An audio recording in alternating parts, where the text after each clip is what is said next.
You can refer to me any way you like. You can call me the mayor or Athol. I'm very comfortable with either. We are going to be challenging what transpired in the council on Tuesday afternoon, and we'll wait for the court outcome on that. We respect the courts of this country, and we'll respect the adjudication on this matter. We believe that the election of a new speaker and all the other motions that followed thereafter were done unlawfully. And until that is sorted out, I would say that there's an impasse in Nelson Mandela Bay. Are you challenging content or process? Apparently there were 61 people who made the vote, including a member of the DA. What exactly are you challenging? Well, there are a whole number of issues that need to be challenged. First of all, whether the councillor whose membership had been terminated was entitled to be in the council. You will recall that Councillor Manyati stated publicly that he was leaving the DA, and then he actually did the most egregious thing. He crossed the floor and went and sat in the benches of the ANC. That is instant termination of membership in our political party. Our constitution provides for that. The city manager had declared that there was no quorum because his membership and his position had been declared vacant by the city manager. We then saw that the MEC circumvented the city manager by instructing one of his officials to preside over the council meeting. That official was seen out in the street negotiating with provincial ANC leaders that aren't even councillors before she went into the council, which corroborates our belief that this is a political coup. The very same MEC who we can never get an audience with, who we only speak through the courts, came to Nelson Mandela Bay with alacrity to facilitate what happened in that council meeting. So we believe that he circumvented the prescriptions of Section 36(3) of the Municipal Structures Act. And I'm very interested to hear the position of the South African Local Government Association on this matter. And we believe that what transpired in that council meeting is going to become under very severe legal scrutiny, and we believe that we will be successful in our application. Well, we're talking to the executive, not so executive mayor of the Nelson Mandela Bay, Mr. Athol Trollip, and this conversation relates to what we're asking you on our poll today, and that is it on there. It says, do you see coalition politics working in South Africa? And 64% of you say no, they are not working, and 36 says yes, and that's with 553 votes having come in. Mr. Trollip, what sort of initial advice have you gotten from your legal counsel? How winnable is your challenge should you make good on your promise to go to the courts? Well, we're making sure that we're collecting every shred of evidence that we can from communication from the city manager's office, communication from the MEC's office. We have called for the transcript of the video proceedings of council. We have individual recordings that were made in that council. We are going to make sure that we have a watertight case before we run to the courts. This is a matter of very serious, we believe, political meddling by the MEC, who is an ANC member in this coalition government. You've made mention of a poll that is assessing how successful coalition governments are.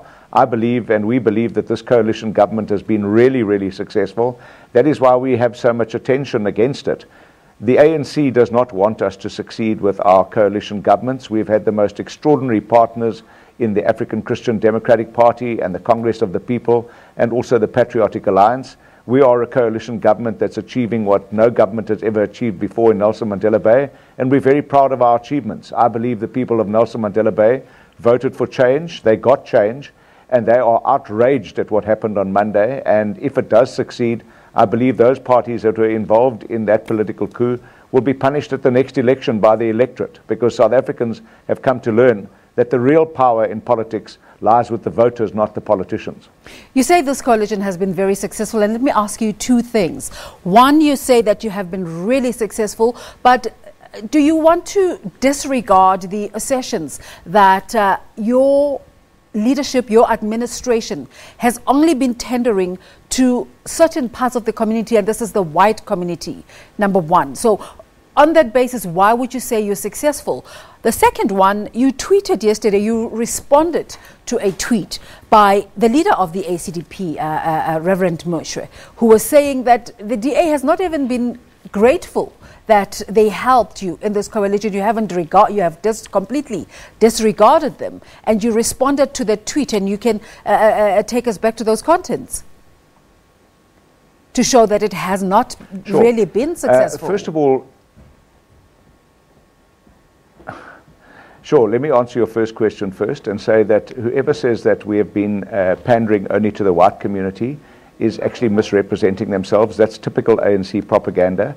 There are laws about how we spend our budget. There's supposed to be 80% of the budget spent on previously disadvantaged communities. We expend more than 80% on that. Those are facts. So you can either peddle propaganda or you can actually get the facts, and we can talk about the facts.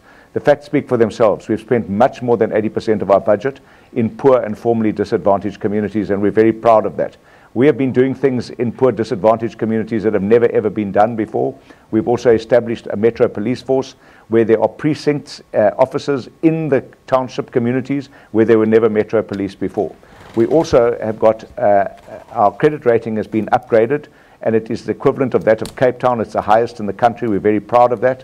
And things have actually been managed very well. We recently received 179 million of windfall funding from Treasury because we spent our total capital grant. Mr. Trollip, we're about to... And then if I can go to... Let me ask you, Mr. Trollip, are you in your office? Do you have access to your office? I beg your pardon? Where are you operating from right now? I'm going to answer the other question about Kenneth Meshwe. Okay, go ahead. I'm in your studio, and I'm going to answer your question about Kenneth Meshwe. Oh, absolutely. It's just I don't want to eat into our time. I'm trying to avoid eating into our time because we're supposed to cross to Parktown any moment now, but you're welcome to continue with your answer. Thank you very much. Kenneth Meshwe tweeted that the DA was not grateful. I think he was talking to Musi Maimane at this time.